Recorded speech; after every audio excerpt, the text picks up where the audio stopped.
క్రీస్తు నామంలో మీ అందరికీ ముందుగా శుభములు వందనాలు తెలియజేస్తున్నాను.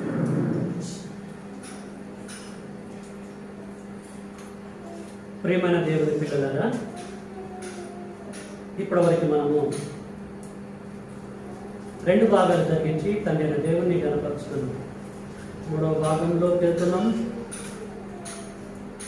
జాగ్రత్తగా దేవుని యొక్క జ్ఞానం మీరు వినాలని కోరుతున్నాను. ఈరోజు ఈ సమయంలో గ్రంథంలో నుంచి మనము తెలుసుకునేటువంటి అంశము దేవుని తోడు.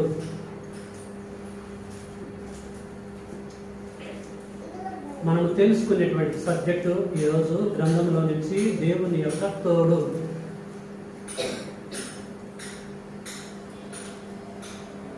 ప్రియులారా, తోడు అనగానే మనకు కొన్ని గుర్తొస్తూ ఉంటాయి. ఈ లోకంలో ప్రజల మధ్యలో తోడు అనేది చాలా అవసరం. ఒకరికి ఒకరు తోడు అనేది చాలా అవసరం. భార్యకి భర్త ఎంతో తోడు. ఆ తోడు లేకపోతే భార్య జీవితం వేస్ట్. అలాగే భర్తకు కూడా భార్య యొక్క తోడు చాలా అవసరం. అయితే మనం అనుకున్నటువంటి తోడు లేకపోతే ఆ లైఫ్ కాదు, నరకమే. మన మైండ్ సెట్కు తగ్గట్టుగా మన తోడు, మన జత పక్షి ఉండాలని మనం కోరుకుంటూ ఉంటాం. ఎందుకు అంటున్నానంటే, తోడు అనేది లేకపోతే పిల్లరా ఈ లోకంలో బ్రతుకుతాం లేదని హ్యాపీగా బ్రతుకుతాం, కష్టంగా బ్రతుకుతాం. తోడు లేకుండా ఒక వ్యక్తి ఒంటరిగా ఉండగలడా?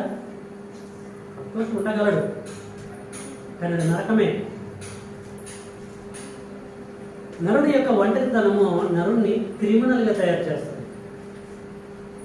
రకరకాల ఇల్లీగల్ థాట్స్లోకి ఇది తీసుకెళ్తుంది మనల్ని. అందుకొరకే మనల్ని ఈ సృష్టిని పుట్టించిన కన్న తండ్రి ఆదామును కలగజేసిన తర్వాత ఆదాము విషయంలో అన్నాడు, నరుడు ఒంటరిగా ఉంటే మంచిది కాదు అని అన్నాడు.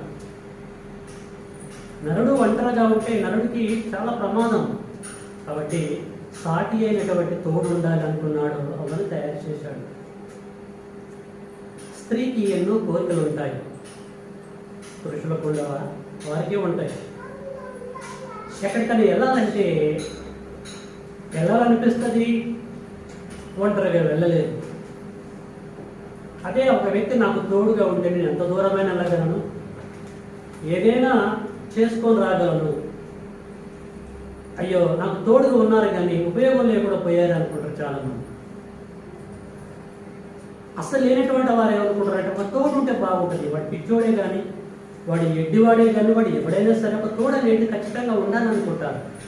పురుషుడే కానీ ఒక స్త్రీయే కానీ. వృద్ధాప్యంలో ఉన్నట్టు వచ్చినటువంటి వారు కూడా ఒకరికి ఒకరు తోడుగా ఉండాలని కోరుకుంటారు. అండమాన్ నికోబార్ దీవులలో ఆ జైల్లో ఉన్నటువంటి వ్యక్తులు మనం ఆలోచిస్తే ఒక్కొక్క గదిలో ఒక్కొక్క వ్యక్తి ఉంటాడట. నరకం అండి అది. ఒకసారి నేను 2013లో అంటే నాకు అండమాన్ జైల్లో కూడా నాకు తెలవదు, ఫ్లైట్లో వెళ్తూ ఉంటున్నాను సింగపూర్. అండమాన్ పైకి పోయినప్పుడు జైలు మీదకి పోతూ ఉంటాను ఫ్లైట్. అందరూ చూస్తూ ఉంటున్నారు, నాకు తెలవదు. ఇది అండమాన్ జైలు అండి, ఘోరంగా ఉంటుంది పరిస్థితి, ఒక్కొక్కరే ఉంటారండి అని అప్పుడు చెప్పగా విన్నా నేను. ఘోరంగా ఉంటుంది ప్రియులారా. కాబట్టి ఈ లోకంలో ఒకరికి ఒకరు తోడు అనేది చాలా ఇంపార్టెంట్ అండి. ఆ తోడుగా ఉండేటువంటి మన జతపక్షి మన మైండ్ సెట్ ప్రకారంగా ఉన్నప్పుడు సాధిస్తాం మనకి తెలుసు. మన ప్రకారం చాలా సందర్భాల్లో ఉన్నారు కదండి, ఉన్నారు కానీ తోడుగా వేసుకుంటున్నారు చాలామంది. సాఫ్ట్వేర్ కరెక్ట్ కలవాలి, మైండ్ సెట్ కరెక్ట్ కలిసినప్పుడు ఏదైనా మనం సాధిస్తాము. సేవకులు కూడా చాలామంది అనుకుంటూ ఉంటారు, నాకు తోడుగా ఒక వ్యక్తి ఉంటే దున్నేస్తాను నేను లోకాన్ని, అంటే సేవ జరిగిస్తాను లోకాన్ని, సేవకులు అనగా నేను విన్నానని. అందుకొరకు ఈ జ్ఞానం కలిగిన యేసుక్రీస్తుల వారు సేవకు పంపించేటప్పుడు తోడుని జతలు చేసి పంపించాడు. తెలుసు కదా, సువార్తలు మనం చదువుతుంటే తెలుస్తూ ఉంటాం. అంటే ఒక వ్యక్తికి తోడు అనేది ఎంత ఇంపార్టెంటో మీరు ఆలోచించాలని ప్రేమతో కోరుతున్నాను. కమింగ్ టు ది పాయింట్, ఒక మనిషి తోడుగా ఉన్నప్పుడే ఇన్ని ప్రయోజనాలు ఉండటం ధర్మమైనప్పుడు మన మనుషులకి తండ్రి దేవుడు తోడుగా ఉంటే ఎలాగుంటుందండి? అర్థమవుతాడు. ఒక వ్యక్తి తోడుగా ఉన్నప్పుడు, ఎంత దీపింపబడటం కరెక్ట్ అయినప్పుడు, ఎంత ఆస్వాదింపబడటం కరెక్ట్ అయినప్పుడు, మనుషులకి తండ్రి దేవుడు తోడుగా ఉంటే ఎలాగుంటుందండి? దీపింపబడతామా పడమా? ఆస్వాదింపబడతామా పడమా? బాగా ఆలోచించాలి. ఒక వ్యక్తి వలన బెనిఫిట్ పొందుతున్నప్పుడు వ్యక్తులను కలగజేసిన సృష్టిని కలగజేసిన ముల్లోకాలను కలగజేసిన కోటాను దేవదూతలను కలగజేసిన కృపగలిగిన తండ్రి మనకి తోడుగా ఉంటే ఎలాగుంటుంది? ఒకసారి మీరు ఆలోచించాలని ప్రేమతో మీ అందరికీ నేను తెలియజేస్తున్నాను. అంటే దేవుడు ఇప్పుడు మీరు చెప్పిన ప్రకారంగా నేను మనుషులకు తోడుగా ఉంటాడా? ఉంటే అతను తోడు ఎలాగుంటుంది అనేటువంటి విషయాన్ని మనము గ్రంథాన్ని ఓపెన్ చేసి చూద్దాం. ఊహలు వద్దు, మనకి వాక్యమే అర్థం. ఈ విషయం మనకు అర్థం కావాలంటే ఒకసారి మనము హోషేయ గ్రంథంలోకి వెళ్దామండి.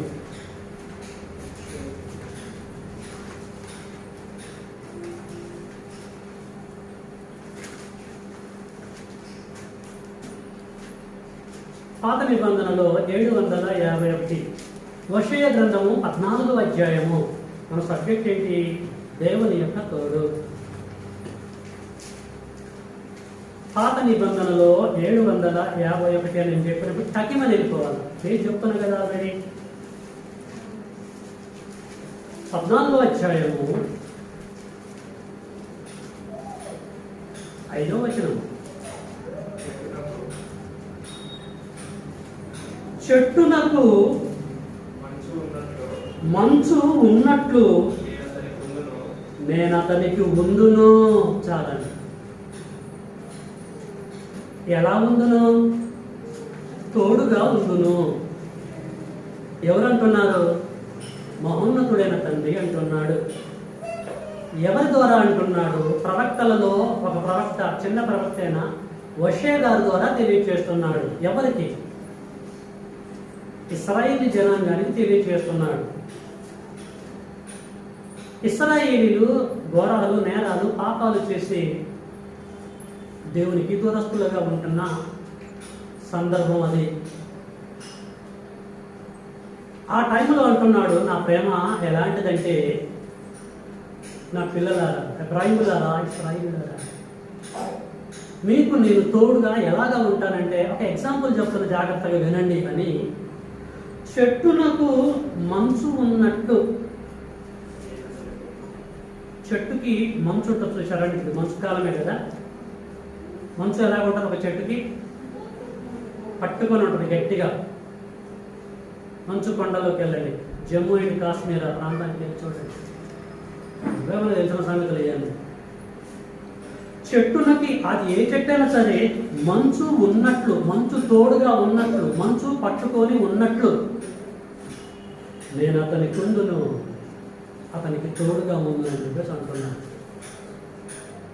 ఇండైరెక్ట్ స్టేట్మెంటా ఇది? దేవుడి ద్వారా డైరెక్ట్ స్టేట్మెంటా? Direct statement. దేవుడే అంటున్నాడు,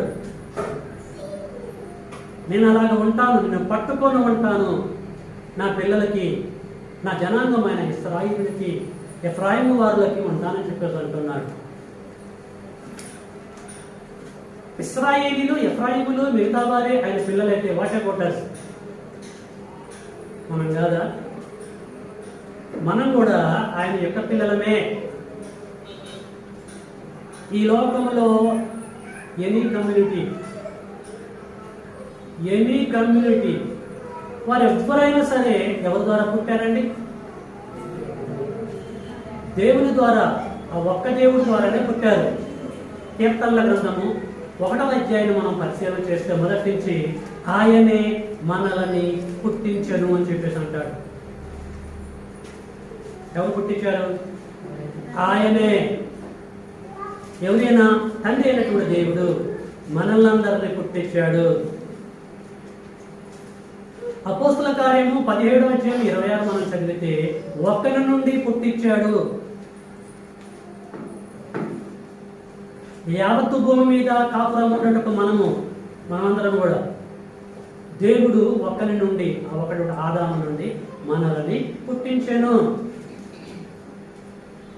ఈ భూమండలం మీద పుట్టిన ప్రతి ఒక్కరు కూడా దేవుడి ద్వారా సృజింపబడినటువంటి వారే. తండ్రి దేవుడు వారికి తోడుగా ఉంటే మంచు వలె పట్టుకొని మనకుండడా అంటే ఉంటాడు అని చెప్పేసి గ్రంథం అద్భుతమైన రీతిలో సెలవిస్తూ ఉంటుంది. కాబట్టి మన భార్య, మన భర్త, మన బంధువులు, మన వారు మనకు తోడుగా ఉంటేనే ఎంతో స్ట్రెంగ్త్ మనకి బూస్తుంది. మరి ఇది వాస్తవమైనప్పుడు తండ్రి దేవుడు మనకి తోడుగా ఉంటాడా అని మనం ఆలోచిస్తే, నేను ఉంటానని చెప్పేసి వాగ్దానం చేశాను. కృపగల తండ్రి చేశాడు. కాబట్టి దీన్ని బట్టి మనకి ఏమర్థమవుతుంది? తండ్రి అయిన దేవుడు మానవులకి తోడుగా ఉంటాడని చెప్పేసి మనం కన్ఫర్మ్ చేసుకోవాలి లేఖనములను బట్టి. ఓకేనా తమ్ముడు? రైట్. హోషేయ గారు చెప్పిన ప్రకారంగా తండ్రి అయినటువంటి దేవుడు మనుషులకి తోడుగా ఉన్న సందర్భాలు గ్రంథంలో ఉన్నాయా? చెప్పాడు ఆయన. జస్ట్ విందామా, పరిశీలన చేద్దామా? చెప్పిన దాని ప్రకారంగా ఆయన ఉన్నాడా లేడా అనటం కొరకు పరిశీలన చేద్దాం. ఎందుకంటే లేఖనం ఏముంటుందంటే, మీరేమి వినుచున్నారో అది దేవుడి ద్వారా కానీ, యేసు ద్వారా కానీ, ఇంకా ఎవరు చెప్పినా సరే, నేనే కానీ మీనే కానీ, మీరు ఏమి వినుచున్నారో జాగ్రత్తగా వినండి అనడా, చూసుకోండి అనడా? ఎక్కడ చూసుకోవాలి? ఏం చూసుకోవాలి? గ్రంథాన్ని చూసుకోవాలి. అందుకొరకే అపోస్తుల కార్యము 17వ అధ్యాయము 10లో పౌలంతటి మహానుభావుడు, శీలాంతటి మహానుభావుడు దేవుని యొక్క జ్ఞానం బోధిస్తుంటే పౌలు చెప్పిన సంగతులు, శీలా చెప్పిన సంగతులు అలాగా ఉన్నవా లేవని చెప్పేసి ప్రతిదినము లేఖనములను పరిశీలించుకుంటూ వచ్చారట. అంటే చూసుకున్నారు వారు. ఆయన పౌలు అయితేంది, ఆయన శీలా అయితేంది, ఆయన జాన్సన్ అయితేంది, ఆయన యేసుబాబు అయితేంది, ఎవరైతే సమేక్స్ చెప్పేటువంటి మాటలు గ్రంథంలో ఉన్నవాళ్ళేమో చెప్పిస్తుంది కదా, పరిశీలించవలసిన బాధ్యత, ఆ భారము సరైన దేవుడు మన భుజస్కంధములపై పెట్టాడు. ఓకే. తండ్రి అయిన దేవుడు ఒక చెట్టుకి మంచు ఎలాగ ఉంటుందో నేను అలాగా ఉంటానని చెప్పేస్తాడు కదా. ఆయన చెప్పిన ప్రకారంగా నరులకు ఆయన తోడుగా ఉన్న సందర్భాలు గ్రంథంలో ఉన్నవా లేవా అనే విషయాన్ని మనం చూస్తున్నాం. ఆదికాండం నుంచి ప్రకటన గ్రంథం వరకు అనేక మంది భక్తులు ఉన్నారు, అన్యులు కూడా ఉన్నారు. తండ్రి దేవుడు అందరికీ తోడుగా ఉన్నాడు, అందరికీ తన కృపని అనుగ్రహించాడు. వారందరిని గురించి పరిశీలన చేయడానికి మనం తెలుసుకోవడానికి సమయం లేదు, కానీ కొందరు కీ పర్సన్స్ గురించి మనం ఆలోచిద్దాము. కీ పర్సన్స్ ఉన్నారు గ్రంథంలో, అంటే ఇంపార్టెంట్ పర్సన్స్, దేవుడి ద్వారా శోభాసం పెంచుకున్నటువంటి వ్యక్తులు ఉన్నారు. వారిని పరిశీలన చేసుకుంటూ ముందుకు వెళ్దాం. దేవుడి యొక్క స్టేట్మెంట్ ప్రకారంగా వారికి తోడుగా ఉన్నాడా లేదా? విశ్వాసాలకు తండ్రి ఎవరండి? అబ్రహాము. అబ్రహాము కల్దీల దేశంలో నుండి బయలుదేరి తన భార్యను వెంట పెట్టుకొని దేవుడి యొక్క మాట విని దేవుడికి లోబడి కనాను దేశానికి రావడం జరిగింది. కనాను దేశానికి వచ్చి బ్రతుకుతున్న టైంలో, ఆ టైంలో కరువు రావడాన్ని బట్టి తాను, తన భార్య, తన పనివారు బ్రతకాలని చెప్పేసి అటు వెళ్తూ ఉన్నటువంటి సమయ సందర్భాలు. ప్రియులారా, అప్పుడు అబ్రహాము యొక్క భార్య, వారి యొక్క పరివారు గెరారు దేశంలోనికి వెళ్తారు. గెరారు దేశంలోనికి వెళ్తారు. గెరారు దేశాన్ని పరిపాలిస్తున్నటువంటి రాజు అబీమెలెకు. ఓకే, ఆ టైంలో గెరారు దేశపు రాజు అబీమెలెకు యొక్క సైన్యాధిపతి పీకోలు ఏమంటున్నాడో అబ్రహాముతో చూద్దాం. ఆది కాండంలోకి దయచేసి ఈ సమయంలో మనం వెళ్దామండి. ఆది కాండము 21వ అధ్యాయాన్ని మనం తీద్దాం.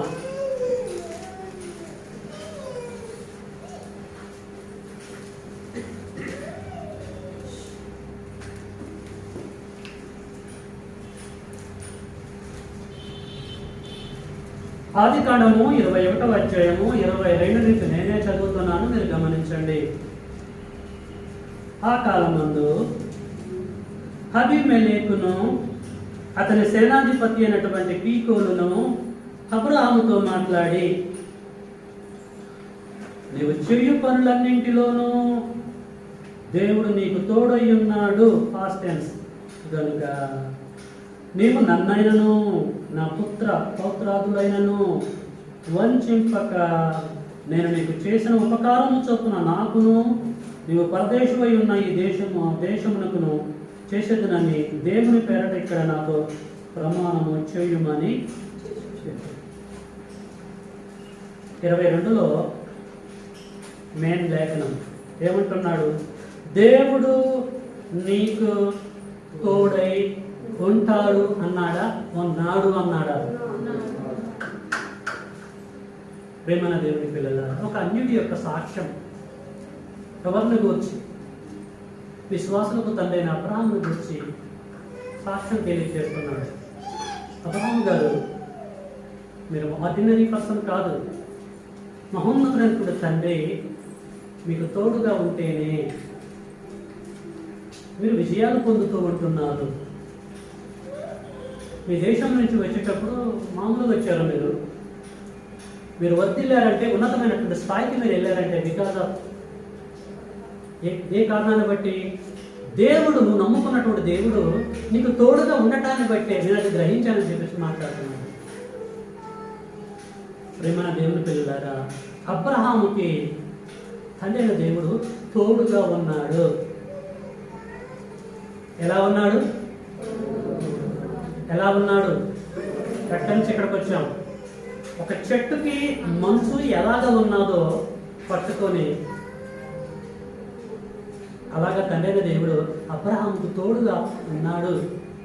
కనుక ఆదికాండం 12వ అధ్యాయము 24వ వచనం చూడండి. ఆదికాండం 24వ అధ్యాయము 1వ వచనం. ఆదికాండము 24వ అధ్యాయం 1వ వచనం. అబ్రహాము బహుకాలము గడిచిన వృద్ధుడై ఉండెను గనుక కొన్ని విషయాలు ఉందా? అన్ని విషయాలు ఉందా? అన్ని విషయములలోనూ యెహోవా అబ్రహామును ఆశీర్వదించెను. ఆశీర్వదించేనా? అబ్రహాముని తండ్రి అయిన దేవుడు అన్ని విషయాలు ఆశీర్వదించిండు. ఎందుకు? తోడుగా ఉన్నాడు గనుక, ఆయన కృపలో వర్ధిల్లుడు గనుక ప్రియులారా అబ్రహాము దీవింపబడ్డాడు. ఏ కొదవలేదండి. అన్ని విషయాలు, బంగారము, వజ్రము, వైడూర్యము, రత్నాలు, గోమెకటాలు, ఏదంటదండి. నాకు వెల్త్ ఇదని ఉందని చెప్పేసి చెప్పలేకపోయాడు. సౌండ్, అప్పట్లో సౌండ్ అండి. అబ్రహాం, మన పరిస్థితి ఏంటిది? 2 తులాల చైన్ ఉందా మన దగ్గర? నల్లధాన్యాలు అనుకోండి, పోక సంబంధంగా ఏమో మనం అన్ని విషయంలో దీవింపడలేదు. రీజన్ ఎందుకు? ప్రియమైన దేవుని బిడ్డలారా బాగా ఆలోచించండి. దేవుడు చెప్పడమే కాదు, దేవుడు చేసేవాడు, ప్రాక్టికల్గా ఉండేటువంటి వాడు. అబ్రహాము విషయంలో ఉన్నాడు. అబ్రహాం ఎవరంటే ఇశ్రాయేలులకి పితరుడు. ఆ కాలంలో ఉన్న దేవుడు ఈ కాలంలో ఉండడా? అబ్రహాం విషయము కన్ఫర్మ్ చేసుకున్నాము. తర్వాత కీ పర్సన్స్లలో మరొక పర్సన్ అబ్రహాం యొక్క కుమారుడు ఎవరండి? ప్రధాన పుత్రుడు ఇస్సాకు. ఇస్సాకుని గురించి మనము పరిశీలన చేద్దాం. గ్రంథములో ఇస్సాకుని గురించి ఏం రాయబడ్డది? 26వ అధ్యాయం ఆదికాండము. కొంచెం నేను స్పీడ్గా వెళ్తాను, సహకరించండి. ఆదికాండము 26వ అధ్యాయము 24వ వచనం.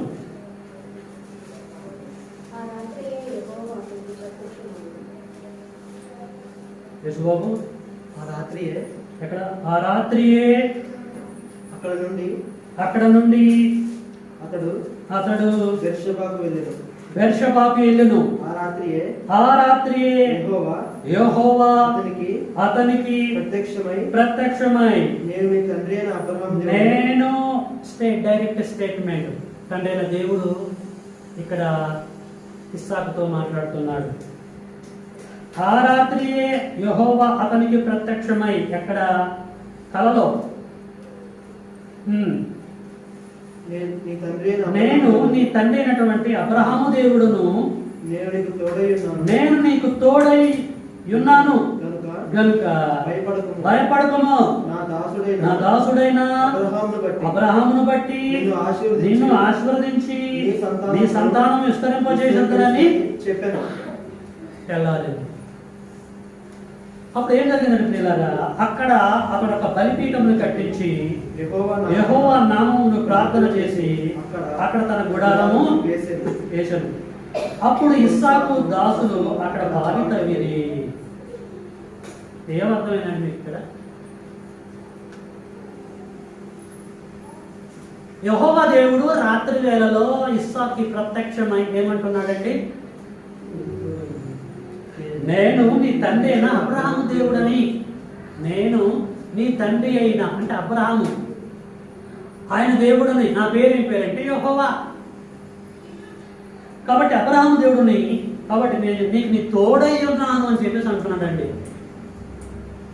నీ తండ్రికి ఎలాగ తోడుగా ఉన్నాను, నీకు కూడా నేను అలాగా తోడై ఉన్నాను.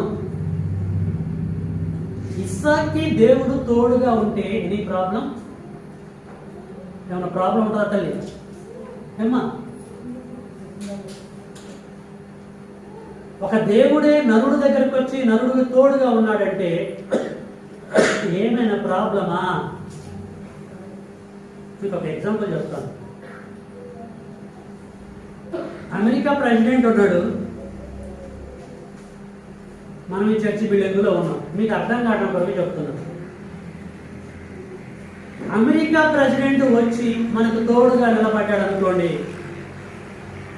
ఆ రోజు మనం పస్తులు పడుకుంటామా? టిఫిన్ చేయకుంటుంటామా? వస్త్రాలు లేకుంటుంటామా? అంటే కొంచెం మీరు ఆలోచించండి. ఎంత హాయిగా ఉంటామండి, ఎంత సెక్యూరిటీ అండి, ఎంత సంతోషంగా ఉంటామండి. ఒక అమెరికా ప్రెసిడెంటే మనకు తోడుగా ఉంటే ఏ విషయంలో ఏది లేకుండా కరెక్ట్ అయినప్పుడు, తండ్రి అయినప్పుడు దేవుడు ఇస్సాకు తోడుగా ఉన్నానని చెప్పేసి అన్నాడంటే ఏమన్నా ప్రాబ్లం పడాలండి? ఆ దేవుడు ఇస్సాకు దగ్గర ఉన్నప్పుడు ఇస్సాకు ఏమి తినాలి, ఏమి త్రాగాలి, ఎలా ధరించుకోవాలని ఆలోచిస్తారండి? సమస్త భూమి నాదే కదా, ఈ వస్త్రాలు నాదే కదా, ఈ వైడూర్యాలు నాదే కదా అన్నాడు దేవుడు. అవన్నీ తీసుకొచ్చి ఇస్సాకు దగ్గర పెట్టినప్పుడు ఏమన్నా ప్రాబ్లం అండి? పిల్లగా ఏ ప్రాబ్లం లేదండి. పితరులకి, కీ పర్సన్స్కి తండ్రి దేవుడు తోడుగా ఉన్నాడు. అబ్రహాముకు తోడుగా ఉన్నాడు. ఎలా? చెట్టుకి మంచు ఉన్నట్టుగా ఉన్నాడు. ఇస్సాకి తోడుగా ఉన్నాడు. ఎలాగున్నాడు? Same way. బాగా అదే సీక్వెన్స్లో మీరు ఆలోచించండి. అదే దేవుడు ఒకవేళ మనకి తోడుగా ఉంటే ఎలాగుంటుంది? ఎలాగుంటుంది? మన రిజల్ట్ ఎలాగుంటుంది?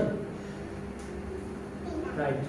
అబ్రహామును చూసాము, ఇస్సాకును చూసాము. నెక్స్ట్ కీ పర్సన్ ఎవరండి? ఇశ్రాయేలు పితరులు ఎవరు? యాకోబు.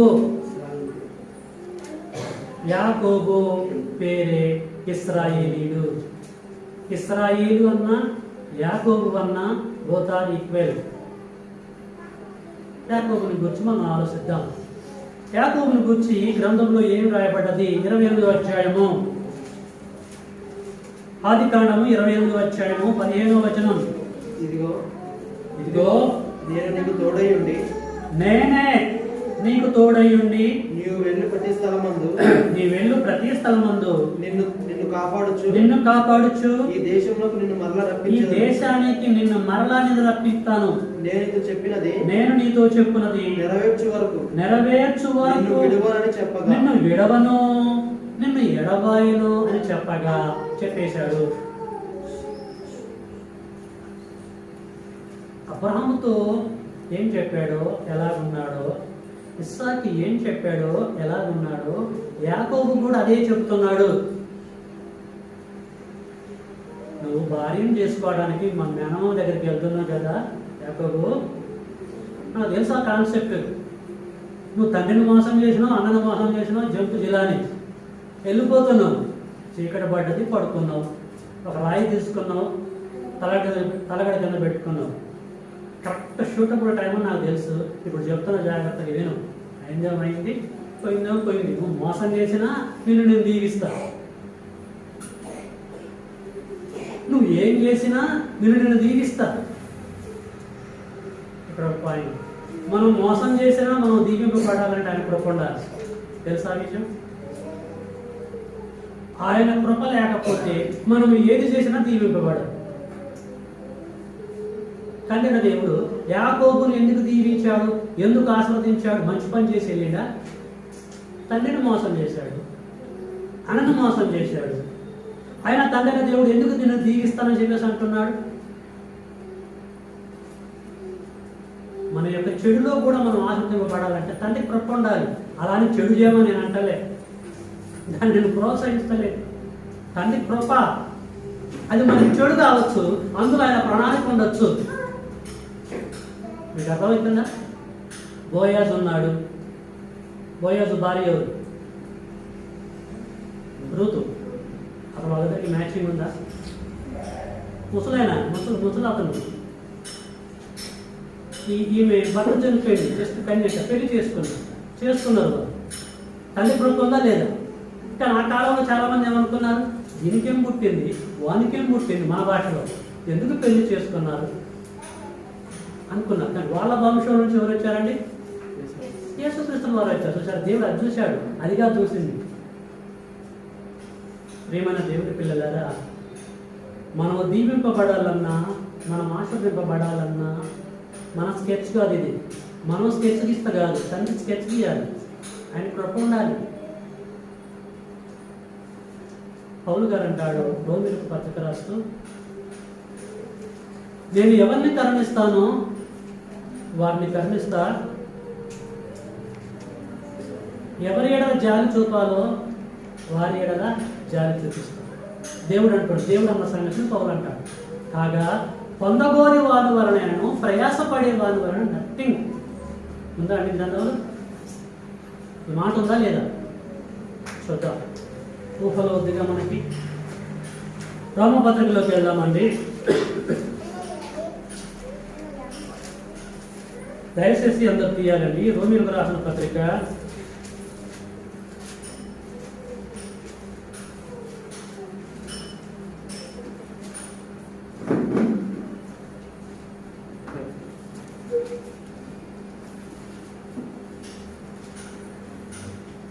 9వ అధ్యాయము 14-15. కాబట్టి మనం ఏమందాము? ఈ విషయంలో దేవుని యందు అన్యాయం కలదా? అట్లా అనరాదు. అందుకు మోషేతో ఇలాగా చెప్తున్నాడు, ఎవరిని కరుణింతునో వాన్నే కరుణిస్తా. అఫ్కోర్స్ యాకోబు మోసగాడు కావచ్చు, తండ్రిని మోసం చేసి వెళ్ళవచ్చు మీ దృష్టిలో. కానీ ఆయన పట్ల నాకు ఒక ప్రణాళిక ఉంది. నేను ఎవరిని కరుణిత్తును వారిని కరుణింతును, ఎవని ఎడల జాలి చూపుతును వాని ఎడలనే జాలి చూపిస్తా. కాగా లేని దాన్ని పొందాలనుకుని ప్రయత్నాలు చేస్తారు కొంతమంది. పొందగోరి వాని వలనైనను ప్లస్ ప్రయాసపడే వాని వలనైనను కాదు కాదు కానీ కరుణించు దేవుని వలనే జరుగును. ఏమర్థమైంది? ఇందులో చాలా డెప్త్ ఉందండి. పొందగోరి వాని వలనైనను ప్రయాసపడే వాని వలన నథింగ్, కరుణించు నా వలన జరిగింది అని. కాబట్టి యాకోబు విషయంలో ప్రియులారా కరుణ చూపిస్తున్నాడు. చూపించి ఏమంటున్నాడు? ఆదికాండం 28వ అధ్యాయము 15వ వచనం, ఇదిగో నేను నీకు తోడై ఉండి నువ్వు వెళ్ళు ప్రతి స్థలమందు నిన్ను కాపాడుతా, ఈ దేశమునకు నిన్ను మరలా రప్పిస్తా, నేను నీతో చెప్పినది నెరవేర్చు వరకు నిన్ను విడవను చెప్పగా. నిన్ను విడవను, నేను నీకు తోడై ఉంటాను అని అంటున్నాడు. యాకోబుకి మోసగానికి ప్రియుల తండ్రి దేవుడు తోడుగా ఉంటాడట. ఎట్లా తోడుగా ఉంటాడు? చెట్టుకి మంచు ఎలాగ పట్టుకొని ఉంటుందో అలాగా నేను పట్టుకొని ఉంటాను అంటున్నాడు. దేవుని కృప ఆలోచించండి. కీ పర్సన్స్కి ఎలా తోడుగా ఉన్నాడు, కీ పర్సన్స్తో ఎలాగ మాట్లాడాడు తండ్రి అయిన దేవుడు. గ్రంథాన్ని బట్టి మీరు గ్రహించాలని ప్రియులారా మీ అందరికీ నేను తెలియజేస్తూ ఉంటున్నాను. 31వ అధ్యాయము, ఇది ఆదికాండం 31వ అధ్యాయము 3వ వచనం. అప్పుడు యెహోవా నీ పితరుల దేశమునకు నీ బంధువుల యొద్దకు తిరిగి వెళ్ళి చాలు, ఉన్నంత వరకు చాలు, పిల్లలంగా అన్నంత వరకు చాలు, భార్యను చేసుకున్నంత వరకు చాలు, నీ టర్మ్ అయిపోయింది, ఇక నువ్వు వెళ్ళిపోవాలి. ఎక్కడి నుంచి అయితే నువ్వు పారిపోయి వచ్చావో తిరిగి అక్కడికి వెళ్ళిపో. తండ్రి దేవుడు అంటున్నాడు, నీ పితరుల దేశమునకు నీ బంధువుల యొద్దకు తిరిగి వెళ్ళుము, నేను నీకు తోడై ఉందునని యాకోబుతో చెప్పాడు. నీకు వెళ్ళిపో చాలు, నేను మళ్ళా తోడుగా ఉంటానని చెప్పేసి అన్నాడు. ఎన్నిసార్లు అన్నాడండి ఇప్పటివరకు? 2 సార్లు అన్నాడు. తోడుగా ఉంటాను, వెళ్ళిపో అంటాడు. ఇమ్మీడియట్లీ యాకోబు ఎవరిని పిలిచాడు తెలుసా? యాకోబు యొక్క పెద్ద భార్య ఎవరండి? యాకోబు పెద్ద భార్య ఎవరు? లేయా. అదేంటి బేసికల్ థింగ్స్ అయ్యండి. యాకోబు యొక్క పెద్ద భార్య లేయా. చిన్న భార్య ఎవరు? రాహేల్. యాకోబు ఎవరిని ప్రేమించాడు? రాహేల్ని ప్రేమించాడు. ఇది విషయం. ఆమె కొరకు నీకు కావాలంటే 7 సంవత్సరాలు ఉద్యోగం చేశాడు. మనకు చేసిన కాన్సెప్ట్ ఏది? దేవుడు ఎప్పుడైతే చెప్పాడో పెట్టే బేడ మొత్తం సర్దుకొని ఇంటికి వెళ్ళిపో, మీ పితరుల దగ్గరికి వెళ్ళిపో అన్నప్పుడు వాస్తవంగా రూల్ ప్రకారం పెద్ద భార్యని పిలవాలి. దేవుడు కనపడ్డాడు, ఆయన తోడుగా ఉంటాడట. ఇక మనం వెళ్ళిపోవాలని చెప్పేసి ఇన్ఫర్మేషన్ పెద్ద భార్యకి లీక్ చేయాలి. కానీ తన మదిలో ఉన్నటువంటి భార్యని పిలుస్తున్నాడు. చూడండి ఎవరు, దాన్ని కంటిన్యూషన్ చేయండి. యాకోబుతో చెప్పగా, యాకోబు పొలములో తన మంద యొద్దకు రాహేలుని ప్లస్ లేయాను పిలవనంపి వారితో ఇబ్బంది. ఫస్ట్ ఇన్ఫర్మేషన్ ఎవరికి అందించాడు అంటే ఎవరికి ప్రాధాన్యత ఇస్తున్నాడు? ప్రేమన దేవుని బిడ్డ ఆలోచించండి. పిలిచి వాళ్ళని ఇద్దరు భార్యలు పిలిచి ఏమంటున్నాడు చూడండి. మీ తండ్రి కటాక్షము అంటే మీ నాన్న అంటే నాకు మామ, మీ తండ్రి కటాక్షము నిన్న మొన్న నా మీద ఉండినట్టు, అంటే పెళ్లి చేసుకున్న కొత్తలో ఉన్నట్లు మీ నాన్న ప్రేమ నా మీద లేదు. నేను అల్లుండి కదా అప్పుడు బాగా చూసుకున్నాను, అంత అయిపోయింది. ఇప్పుడు లేదు, నా మీద ఉండలేదని నాకు కనబడుతున్నది. అయితే నా తండ్రి యొక్క దేవుడు నాకు తోడై ఉన్నాడు. నీ తండ్రి మాకు తోడుగా ఉంటే ఎంత ఊడితే ఎంత, మన భాషలు చెప్పాలంటే నా తండ్రి అయినటువంటి యెహోవా దేవుడు నాకు తోడుగా ఉన్నాడు. ఉంటాడు కాదు, ఉన్నాడు అని చెప్పేసి అంటూ ఉంటున్నాడు, కన్ఫర్మేషన్ చేస్తున్నాడు. అయితే నా తండ్రి యొక్క దేవుడు నాకు తోడై ఉన్నాడు, మీ తండ్రికి నా యావశక్తితో కొలువు చేసేదని అన్న సంగతి మీకే తెలిసి ఉన్నది. మీ తండ్రి నన్ను మోసపుచ్చి 10 మార్లు నా జీతాన్ని మార్చాడు. ఆయనను దేవుడు అతన్ని నాకు హాని చేయనీయలేదు. ఇక్కడ నాకు తోడుగా ఉన్నాడు, ఆయన అడ్డుగా ఉన్నాడు, ఆయన వల్ల నాకు ప్రమాదాలు ఎప్పుడు చూశాడని చెప్పేసి అంటున్నాడు. టోటల్గా ఈ కన్వర్సేషన్లో మనకేమర్థమైందంటే బిట్టు, తండ్రి అయిన దేవుడు అబ్రహాంకి ఎలాగ తోడుగా ఉన్నాడో, ఇస్సాకి ఎలాగ తోడుగా ఉన్నాడో, యాకోబు కూడా అలాగే తోడుగా ఉన్నాడని చెప్పేసి మనకు కన్ఫర్మ్ అయిపోయింది. ఓకేనండి. సబ్జెక్ట్ ఏంటి మనది? దేవుని యొక్క తోడు. దేవుడు మనుషులకి తోడుగా ఉంటాడా? ఇది క్వశ్చన్ మనసులో పెట్టుకొని లేఖనాలు మనం పరిశీలించాం. పరిశీలిస్తే ఇప్పటి వరకు కీ పర్సన్స్కి తోడుగా ఉన్నారని చెప్పేసి మనకు అర్థమైపోయింది. ఇక దేవుడు ఒక వ్యక్తికి తోడుగా ఉంటే దీవింపబడతాడని చెప్పేసి మనకి అబ్రహామును బట్టి మనం అర్థం చేసుకున్నాం. ఆదికాండం 24వ అధ్యాయంలో దేవుడు అబ్రహాముని అన్ని విషయాలలో ఆశీర్వదించాడని చెప్పేసి మనం కన్ఫర్మ్ చేసుకున్నాం. ఓకే, పాత నిబంధన ఒక్కసారి ఒక 2 రెఫరెన్స్లు స్పీడ్గా చదువుకున్నాం, జస్ట్ కన్ఫర్మేషన్ కొరకు. నూతన నిబంధనకు వచ్చేసరికి తండ్రి దేవుడు ఇంకా ఎవరికి తోడుగా ఉన్నాడు చూసుకొని మళ్ళీ సబ్జెక్ట్లోకి వచ్చారు. సమయం అయిపోతుంది, ఇంకొక పావు ఉంటుంది, దాన్ని మనం ముగించుకుందాం. అప్పుడు యోహాను సువార్త 8వ అధ్యాయము.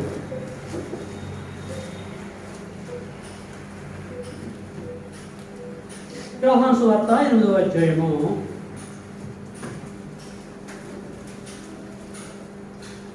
29. నన్ను పంపినవాడు, యోహాను సువార్త 8:29, నన్ను పంపినవాడు నాకు తోడై ఉన్నాడు. నాకు తోడై ఉంటాడా? తోడై ఉన్నాడా? ఉన్నాడు.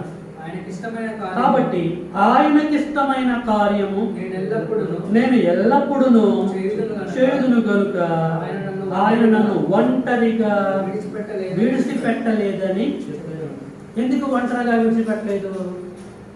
నరుడి యొక్క ఒంటరితనము నరుడిని క్రిమినల్గా తయారు చేస్తుందన్న కాన్సెప్ట్ నా విషయంలో నా తండ్రికి తెలుసు.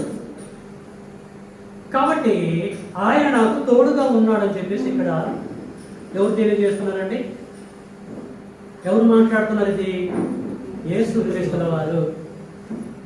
ఏమంటాడు? నన్ను పంపినవాడు. నేను పంపినవారు ఎక్కడి నుంచి పంపాడు? ఏం పని చేయడానికి పంపాడు?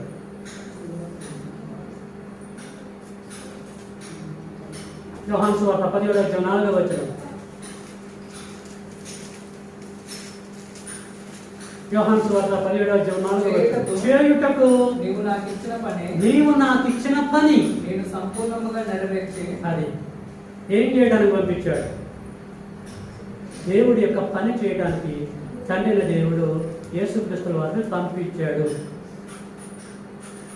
కాబట్టి నా కుమారుడు ఒంటరిగా ఉండొద్దు, నేను తోడుగా ఉంటేనే ఈ అద్భుతమైన ప్రాజెక్టునైనా కంప్లీట్ చేస్తాడని గ్రహించాడు తండ్రి దేవుడు. యేసుక్రీస్తుల వారు కంప్లీట్ చేసిండా చేయలేదా? చేసిండా చేయలేదా? చేయుటకు నీవు నాకు అప్పగించిన పని సంపూర్ణముగా నెరవేర్చుదని అన్నాడా? క్వార్టర్ హాఫ్ అన్నాడండి? సంపూర్ణం 100%. మరి ఇక్కడ చచ్చిపోలేదు కదా, ఇది చచ్చిపోయేది ఉంది కదా, మరి సంపూర్ణం అన్నట్టు ముందే ఏమో అర్థమైంది పాయింట్.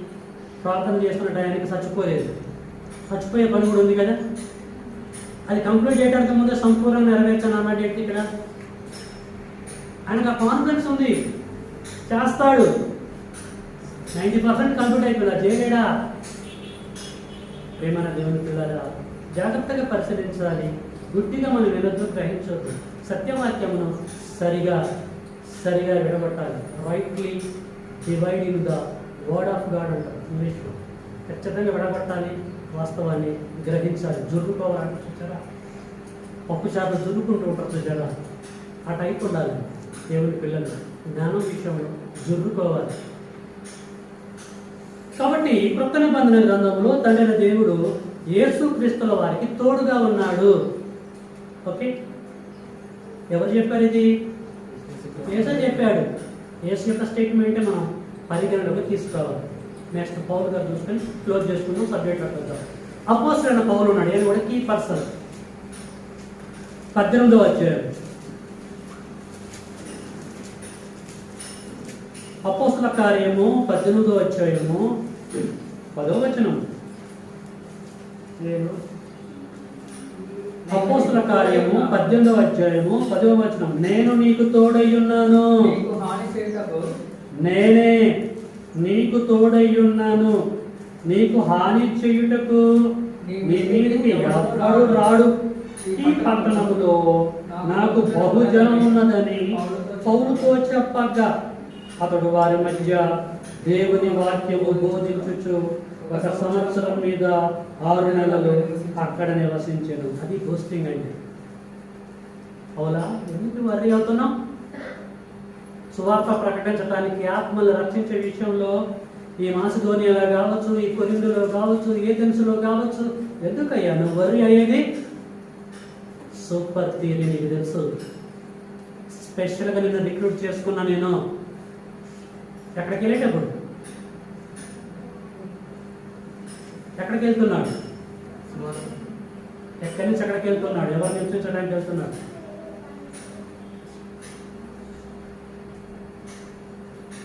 ఎక్కడికి వెళ్తున్నాడు అండి? అపోస్తల కార్యము 8వ అధ్యాయంలో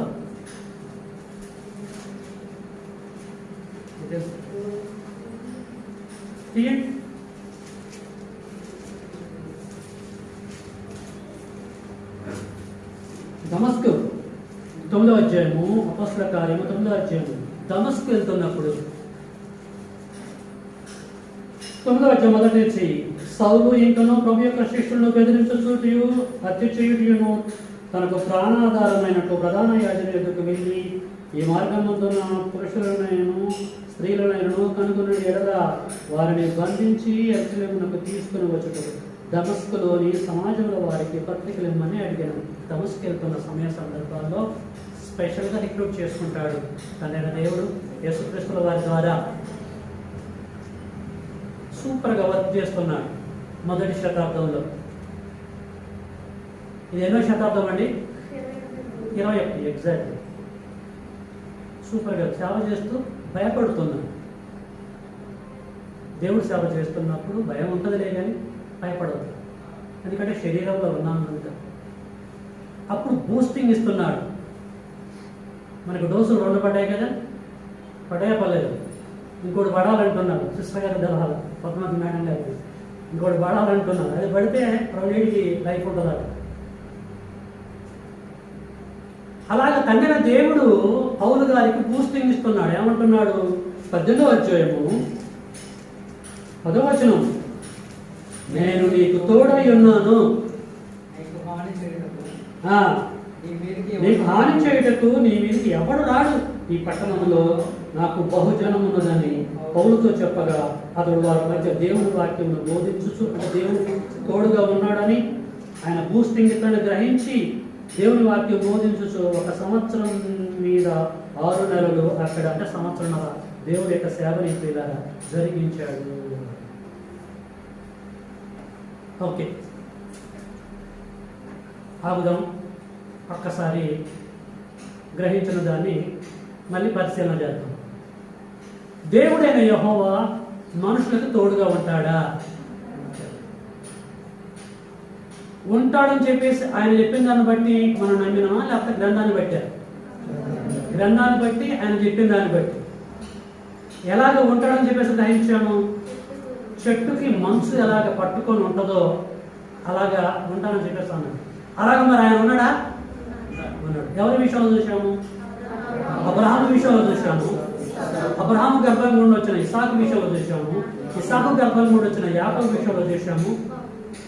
వచ్చేసి నూతన నిబంధన గ్రంథంలో యేసుక్రీస్తు వారి విషయంలో చూసాము. ఆ తర్వాత ఈ పర్సన్ పౌలు గారి విషయంలో మనం చూసాము. దేవుడు తోడుగా ఉండి తన కార్యాలు జరిగించుకున్నట్టుగా. ఓకే, మ్యాటర్ ఏంటంటే ఇప్పటివరకు గ్రహించిన విషయంలో మనం తెలుసుకోవాల్సింది ఏంటంటే, దేవుడు చెప్పిన ప్రకారంగా దేవుడు నరులకు తోడుగానే ఉంటాడు. ఆ ఉంటే ఏంటి బెనిఫిట్? ఒక భార్యకి భర్త తోడుగా ఉంటే ఎలాగ బ్లెస్సింగ్ ఉంటుందో మీనింగ్లో మీకు చెప్పాను ఇంట్రొడక్షన్లో. ఒక వ్యక్తికి తోడుగా ఉంటే ఎలాగా వాళ్ళు బ్రతుకుతారో ఎలాగ ఉంటారో చెప్పాను. అంటే తోడుగా ఉంటాను బట్టి బెనిఫిటే తప్ప లాస్ ఏమి లేదు అని మనం గ్రహించాం. మరి ఇది వాస్తవమైనప్పుడు తండ్రి దేవుడు నరులకు తోడుగా ఉంటే ఉపయోగం ఏంటిది? కొద్ది లైట్గా మనం చూసాం, లేకపోతే ఇంకొంచెం ఎలాబరేట్గా చూద్దాం. దేవుడు నరులకి తోడుగా ఉంటే నరుల రిజల్ట్ ఏంటి కాలాన్ని బట్టి? ఇప్పుడు మనము వేరే డైరెక్షన్లోకి వెళ్ళిపోదాం. ఒక వ్యక్తి విషయాన్ని ఆలోచిద్దాం. యేషోబు ఉన్నాడుగా. యేషోబు ఎవరి కుమారుడు? యాకోబు కుమారుడు. యేషోబు అన్నదమ్ముల ద్వారా రిజెక్ట్ చేయబడ్డ క్యాండిడేట్, తెలుసు కదా, నిషేధింపబడిన వ్యక్తి. అన్నలు యేషోబుని అమ్ముకున్నారు. యేషోబు ఎక్కడొచ్చి సెటిల్ అయిపోయాడు? ఐగుప్తు దేశంలో. ఎవరింట్లో ఉన్నాడు? పోతిఫర్, సైన్యాధిపతి, ఫరో యొక్క సైన్యం యొక్క అధిపతి పోతిఫర్ ఇంట్లో ఉన్నాడు. పోతిఫర్ యొక్క వారికి పిల్లలు ఉన్నారా? లేదు. ఆ టైంలో ప్రేమైన దేవుని బిడ్డలారా, యోషేపుకి ఏం జరిగిందో మనందరికీ తెలిసిన సంగతి, అవునా కదా? యోషేపు ఎలా కష్టపడ్డాడు, ఎలా దుఃఖించాడు, ఎలాగ యాతన పడ్డాడు పోతిఫరు భార్య వలన, ఆ తర్వాత జైల్లోకి వెళ్ళిపోయి జైల్లో ఉండటాన్ని బట్టి ఎలా కృషించిపోయాడో మనందరికీ తెలుసు కదండి. నేను చెప్తున్నప్పుడు మీరు వింటున్నారా, గ్రహిస్తున్నారా, నిద్రపోతున్నారా? మీకు జోలపాట పాడేది కనిపిస్తుందా? ఎలాగుంటుంది? నా మాటల్లో జ్ఞానం. దయచేసి కాన్సన్ట్రేషన్ చేయండి, జాగ్రత్తగా మీరు వినాలని ప్రేమతో కోరుతున్నాను. ప్రియులారా, యోషేపు విషయంలో ఏం జరిగిందో చూద్దాం. ఈజిప్ట్ దేశంలో ఆదికాండము 39వ అధ్యాయానికి వెళ్దాం. ఆదికాండము 39వ అధ్యాయానికి వెళ్దామండి. అందరు తీయాలి.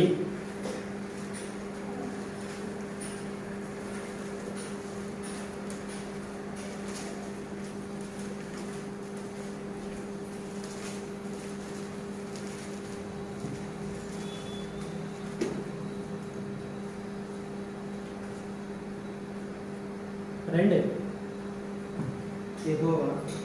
యెహోవా యోసేపునకు తోడై ఉండెను. ఉంటాడా? ఉండెనా?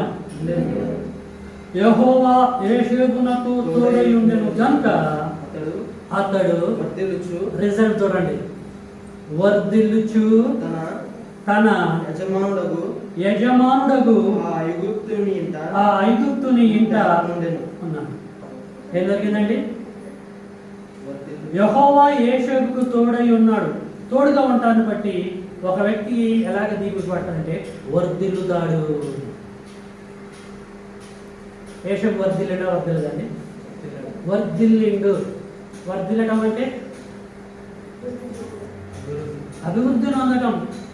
ఆత్మ సంబంధం కావచ్చు, లోక సంబంధం కావచ్చు, ప్రజలలో ఒక మంచి పేరుగా రావచ్చు. దేవుని బ్లెస్సింగ్స్ పొందుకోగలిగాడు, వర్ధిల్లాడు. యోసేపు వర్ధిల్లటానికి ప్రధానమైనటువంటి కారణం ఏంటి? యెహోవా అతనికి తోడై ఉండటాన్ని బట్టి. ఈరోజు మనం వర్ధిల్లాలంటే దేవుడు తోడుగా ఉండాలి. దేవుడు తోడుగా ఉంటే యోసేపు వలె మనము వర్ధిల్లుతాం. దేవుడు మనకు తోడుగా ఉండాలంటే ఏం చేయాలి? యోసేపు ఏం చేశాడు? తప్పు చేయడానికి అవకాశం వచ్చినా తప్పు చేయలేదు. ఇది పాయింట్. తప్పు చేయడానికి అవకాశం ఉంది. తప్పు చేసేవాడు గొప్పవాడా, చెయ్యని వాడు గొప్పవాడు? ఆ అట్మాస్ఫియర్ ఉందా లేదా అక్కడ? పోతిఫర్ భార్య విషయం వినియోగించుకోవచ్చు. ఎంత ఘోరమైన నేరం పాపం, నేను ఎలాగ చేశానని చెప్పి ఎస్కేప్ అయిపోయాడు. దాన్ని క్యాచ్ చేయగలిగాడు తండ్రి. ఈ ఒక్క విషయమే కాదు, అంటిల్ ఈజ్ డెత్, యేసుకు చచ్చిపోయేంత వరకు తప్పు చేయడానికి అవకాశం వచ్చినా తప్పు చేయలేదు. మనం వెళ్తున్నాం ఆరాధనకి, వెళ్తున్నప్పుడు 500 రూపాయల కట్ట ఒకటి పడ్డదనుకోండి బజార్లో, దొంగిలించడానికి అవకాశం ఉంది. ఎవరు లేరు, అక్కడ చూద్దాం, మన కళ్ళ ముందే ఉంది, దొంగిలిస్తామా దొంగిలించాం, ఎవడు లేడండి. బాగా చూసాం మనం, జేబులో ఉన్న కట్టు తీస్తాం, దాని మీద వేస్తాం. మనకి ఏమో తెలుసు, అందరూ చెప్తూ ఉంటారు కదా, వేసేస్తాం. అంటే అవకాశం ఉన్నా కూడా వినియోగించుకుంటాం మనం. జోసఫ్ యేసు వినియోగించుకున్నాడా? అవకాశం ఉన్నా కూడా యూటిలైజ్ చేసుకోలేకపోయాడు. జస్ట్ ఆయన ఆలోచిస్తే ఇలా తప్పు చేయొచ్చు. ఏంటి తెలుసా, ఆమెతో గెలితే ఇల్లీగల్ కాంట్రాక్ట్స్ పెట్టుకుంటే ప్రాపర్టీ మొత్తం ఆయన అయిపోయి తెలుసా, ఒక్క క్షణంలో ఆయన కరోడ్పతి అయిపోతాడు. వద్దనుకున్నాడు. ఇది గమనించినటువంటి తండ్రి ఏం చేశాడు తెలుసా, 39:2 యెహోవా యేషూబునికి తోడై ఉండెను కనుక అతడు వర్ధిల్లుచు తన యజమానుడకు ఐగుప్తుని ఇంట నుండెను. యెహోవా మళ్ళీ అతనికి తోడై ఉండెననియో అతడు చేసినదంతయో అతని చేతిలో యెహోవా సఫలము చేసినని అతని యజమానుడు చూసినప్పుడు ఏం చేసిండటండి? యెహోవా సఫలం చేసిండట. అతడు చేసే ప్రతి ఒక్క పనిని యెహోవా దేవుడు సఫలం చేశాడు, అంటే సక్సెస్ చేసేసాడు. ముందు వర్ధిల్లేటట్టు చేశాడు, ఆ తర్వాత సఫలం చేశాడు. ఎందుకు? యెహోవా దేవుడే తోడుగా ఉన్నాడు కనుక. రిజల్ట్ చూడండి మీరు. ప్రేమైన దేవుని పిల్లలారా, మహోన్నతుడైన దేవుడు, కృపగలిగిన తండ్రి మనకి తోడుగా ఉన్నాడు అనుకోండి, ఫస్ట్ మనం వర్ధిల్లుతాం. ఏ రంగంలో? అన్ని రంగంలో మనం వర్ధిల్లుతాం. నెక్స్ట్ మనం చేసే ప్రతి పని కూడా సక్సెస్ చేస్తాడు. అతడు చేయునదంతయు సఫలమగును అని గ్రంథంలో రాయబడ్డది. కీర్తనల గ్రంథము 1వ అధ్యాయము 1 మనం చదువుకుంటూ పోతూ ఉంటాం. మనల్ని వర్ధిల్లింప చేస్తాడు. అట్ ద సేమ్ టైము మనం చేసే ప్రతి పని సఫలం చేస్తాడు, సక్సెస్ చేస్తాడు. కొన్ని పెండింగ్ పెట్టడు. నీటి క్యాచ్ మై పాయింట్. అర్థమైందా? ఈ రిజల్ట్ మనం పొందాలంటే దేవుడైన యెహోవా మనకి తోడుగా ఉండాలి. దేవుడైన యెహోవా మనకి తోడుగా ఉన్నాడంటే మనల్ని మనం పెంట కుప్పల మీద కూర్చున్న పైకి లేపేవాడు ఆయనే. దారిద్ర్య రేఖకు దిగువ భాగంలో ఉన్న రేషన్ కార్డు పట్టుకొని లిఫ్ట్ ఇచ్చేది ఆయన.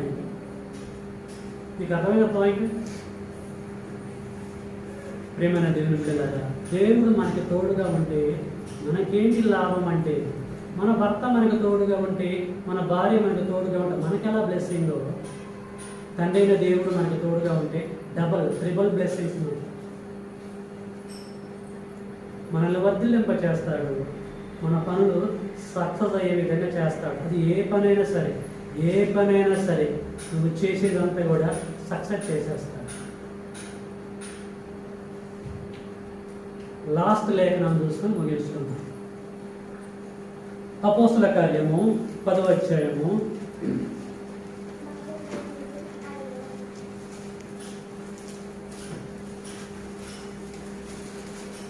10వ అధ్యాయము 38వ వచనం.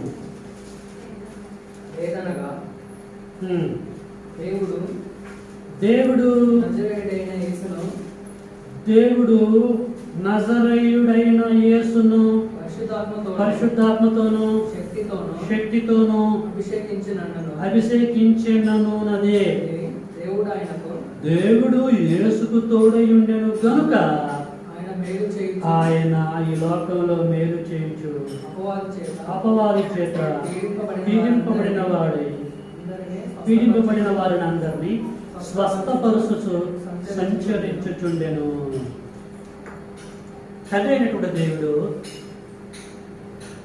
పితరుల కాలంలో కీ పర్సన్స్ తోడుగా ఉన్నట్టు యేసుక్రీస్తుల వారు కూడా తోడుగా ఉన్నాడు. వారి రిజల్ట్ ఏంటో మనం గ్రహించాము. అబ్రహామేమో అన్ని విషయంలో దీవింపబడ్డాడు, యేషూబు వర్ధిల్లాడు, అతడు చేసే ప్రతి పని కూడా సక్సెస్ చేశాడు. ఇక్కడ యేసు దగ్గరికి వచ్చేసరికి తండ్రి అయిన దేవుడు యేసుకు తోడుగా ఉంటాను బట్టి ఏమైందంటే ఆయన మేలు చేయించు, యేసుక్రీస్తుల వారు మేలు చేస్తాడట. ఆయన మేలు చేయించు అపవాది చేత పీడింపబడిన వారిని అందరినీ స్వస్థత పరుసు సంచారము చేయుచుండెను. ఈయన వర్షంలో ఈయన దేవుడు, ఈయన వర్క్స్ ఉన్నది. ఆయన తోడుగా ఉండి ఇతన్ని ఇలా బలపరిచాడు ప్రియుడు. కాబట్టి దేవుడి ద్వారా గొప్పవాడుగా అవ్వగలిగాడు యేసుక్రీస్తు. రైట్. తండ్రి అయిన దేవుడు మనుషులకు తోడుగా ఉంటే దీవెనలు వస్తాయా రావా? ఖచ్చితంగా వస్తాయి.